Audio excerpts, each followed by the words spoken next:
letting everyone know of where our interest of the paranormal came Yeah, about. for sure. I mean, we didn't just make the channel just so we can do this and make money out of it. Yeah. We've always had interest in the paranormal, yeah. haven't we? You know, we've had our own experiences. Oh, yeah. You know, we've watched the TV shows from when we were kids. Yeah, early 2010s, the joy of Most Haunted Live and various other things, Ghost Hunters, and seeing what they're up to. I used to love Ghost Hunters. So I used to have Thursdays and Fridays off of work, and then Ghost Hunters was on Wednesday nights, man. So I was just like, yeah. I remember whenever Most Haunted had a live event, that was the night where something was going on, and you knew because Mum and Josh would be sat in the living room. It would be tuned into it. We'd be sending in texts, hoping that they come up on the screen, watching it. And I've actually, I can't remember what you've had, but I've actually had several of my own real paranormal experiences. You know, nothing crazy.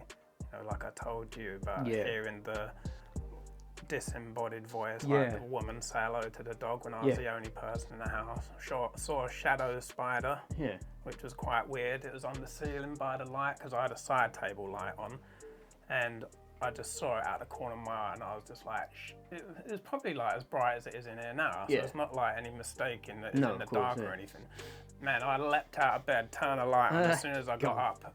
There's nothing there, and I was just staying at that person's house for like a few nights, and so there was nothing in the room, and I looked everywhere, mate. I was under the bed, I was all over the place looking, but and then the night after, I listened, because I used to listen to a show called Coast to Coast, and they do all different stuff like paranormal, conspiracy theories, UFOs, and they just so happened to have shadow people on it. And then he was talking about it's not just shadow people they see, creatures, it's like creatures, and he actually mentioned shadow spiders, and I was like, what? Well, this is literally the night after I saw it. When I was younger, my view of the paranormal when I was younger was just your stereotypical ghost. I didn't think anything more of it than that. And yeah, there were types of ghosts, like you had poltergeists and various things like that, but it was just ghosts. That was it. But I remember, because growing up, and then you moved over here, back over to England when I must have been about 15, I think. So like that, about 11 years ago now, lucky now.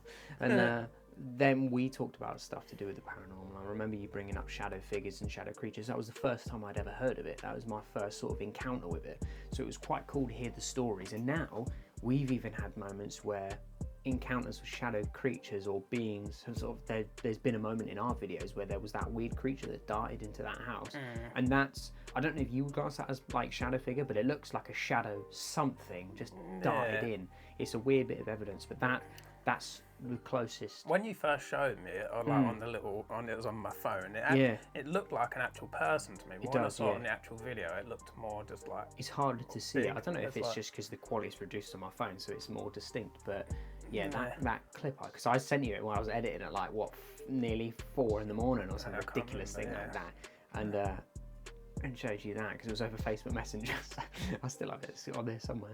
But that was the first encounter of like shadow figure that I can think of. I remember even when I was about, I don't know if I was like maybe 11 or 12, I borrowed my aunt and uncle's camcorder back in the old days when they had tape cassettes in them. And like when the first kind of Sony night vision ones come out, and I was sitting in my bedroom with the lights off, like trying to film orbs and stuff in the dark. So I've been looking into it for bloody years. When I was a kid, as much as I loved watching Most Haunted, I was terrified of the paranormal itself. I didn't want any encounters with it personally. I remember me and a group of friends went to a place called King Arthur's. We've been there before. It's like a little, there's a cliff face, and then like a little, I don't know if you call it a cove. It's not really a cove, but it's like an area where people there's a fire pit and people have fires and stuff like that, and it's down from the main slope of like the coastal path in the forest. And my friends had told me stories where they were walking up that path after spending the night at King Arthur's, and he looked up and saw a woman at the top of it staring at him, and he panicked and like covered his eyes and looked back up, and she was just gone.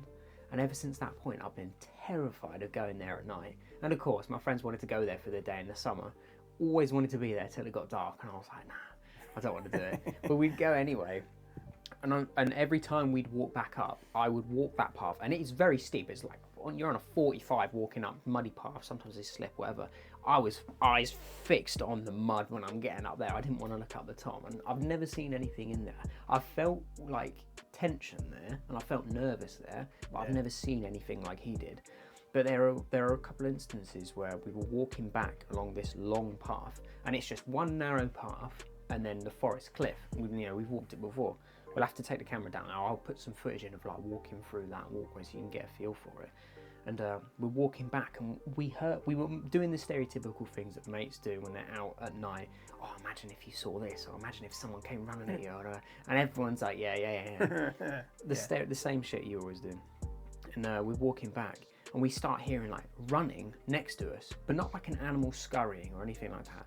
Like a person, very distinct, like bipedal running, 2 foot. Only difference is like there's no path next to us. It's a drop and like leaves in a very steep drop. And so we're like, what the fuck is that? And we start sprinting down this path, and it's keeping up with us, like sprinting right next to us, like backwards and forwards. And as you run down this path, it gets to a point where there's like a fence, so the forest bit can't continue on anymore. And it's literally just enough for one person. Yeah, that pathway is enough for one person, and next to it is just a slope that drops off. Yeah. If you slipped on that, you'd roll off down the cliff into the river. That's it. There's no one walking. There's no animals scurrying there. But it was very distinct, like running next to us, as if it was running past and then back down, and past and back down. So we're sprinting down.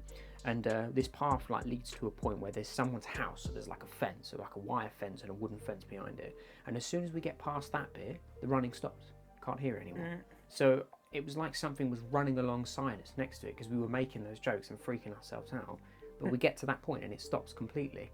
And then we all just sort of stopped and noticed, like, fuck, what the hell was that? And we cannot explain it. And we just laughed it off and carried on walking. But I still think about it. It's such a weird experience to have had. Yeah. I've had